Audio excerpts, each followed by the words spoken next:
Ngakak Fadlizon pamer turun berat badan, Denny Sregar sebut karena bocor halus. Ditulis oleh Ferry Patli di siwar.com. Sebelum kita lanjut, jangan lupa subscribe dan nyalakan loncengnya agar Anda menjadi yang pertama mendapatkan informasi dari jurnal terupdate.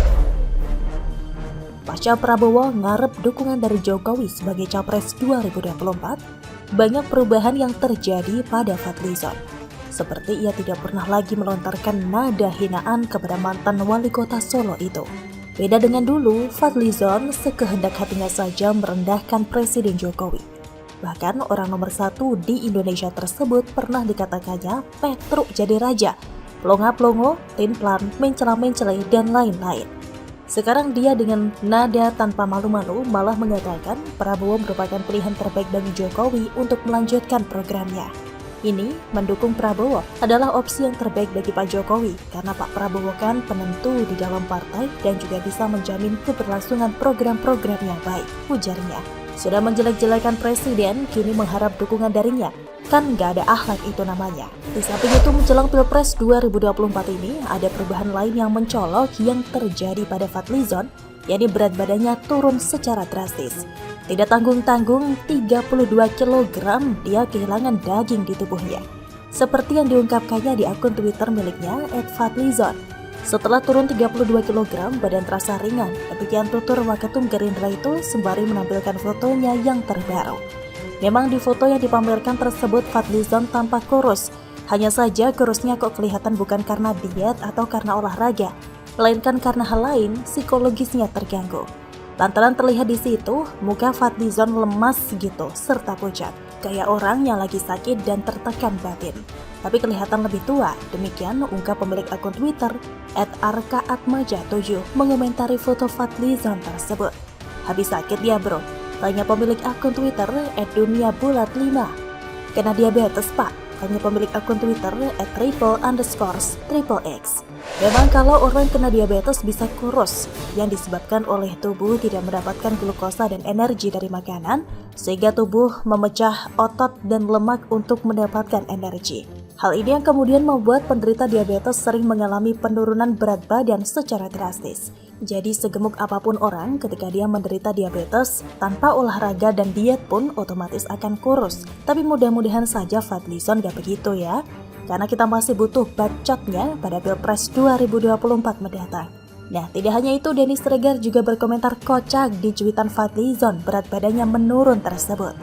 Wah, sudah kempes, mungkin bocor halus. Demikian ujar Denny melalui akun Twitternya @dennysregar7 dengan nada seperti tanpa bersalah. Emang balon bisa kempes? Emang ban mobil pakai acara bocor halus? Tidak menunggu waktu lama, komentar pendukung Ganjar itu pun langsung disambar oleh warganet yang lain.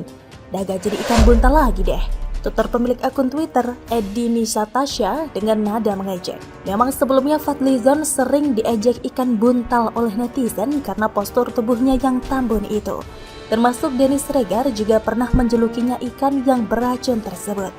Karena sekarang berat badan Fadlizon sudah turun drastis, semestinya dia tidak dijuluki ikan buntal lagi, tapi ikan asin. Coba suruh Fadlizon minum cairan buat tambal ban tubles.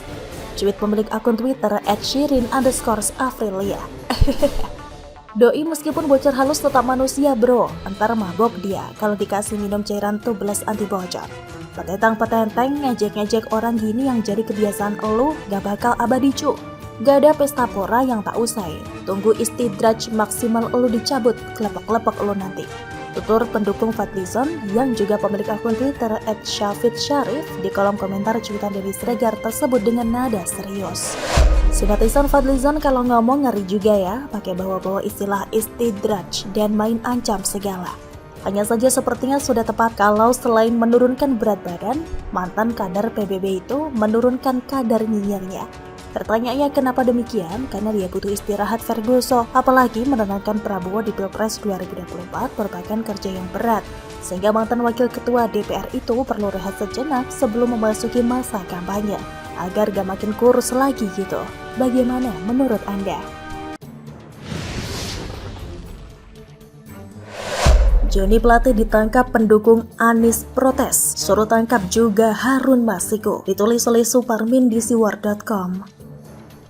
Sebelum kita lanjut, jangan lupa subscribe dan nyalakan loncengnya agar Anda menjadi yang pertama mendapatkan informasi dari jurnal terupdate. Kasus Harun Masiku saat ini kembali mencuat ke publik. Para pendukung Anies seolah tak terima bahwa Johnny G. Plate ditangkap. Sedangkan Harun Masiku belum tertangkap. Mereka bilang hukum di Indonesia tumpul ke penguasa. Seperti yang kita tahu, Harun Masiku adalah seorang caleg PDIP dari daerah pemilihan Sumatera Selatan.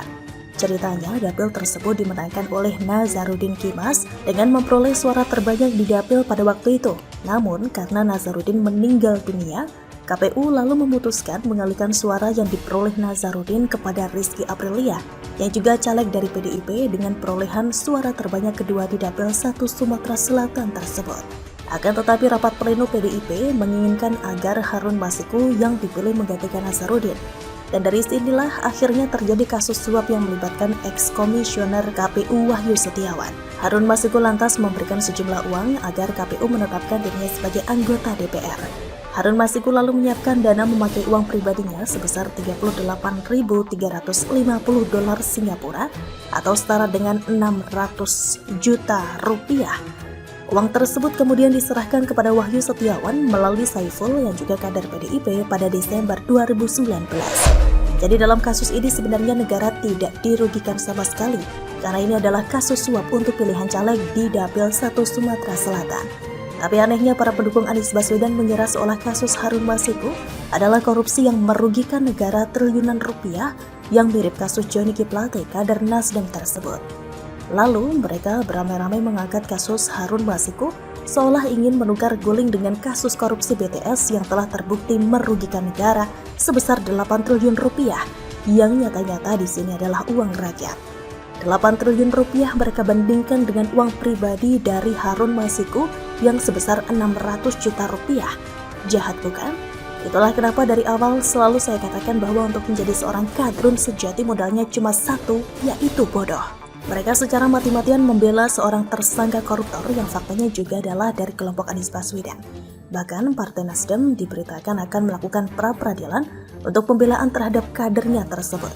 Nasdem rencananya akan membela Johnny G. Plate yang telah menggarong 8 triliun uang rakyat tersebut. Dan para kadrun menggoreng kembali kasus Harun Masiku yang sampai saat ini belum tertangkap. Di sini bukan berarti kita ingin melindungi tersangka kasus suap, bukan. Bagaimanapun juga kasus suap tidak dibenarkan secara hukum. Suap juga masuk salah satu tindakan pelanggaran hukum, baik yang menerima suap maupun yang memberi suap sama-sama bisa dijerat pidana.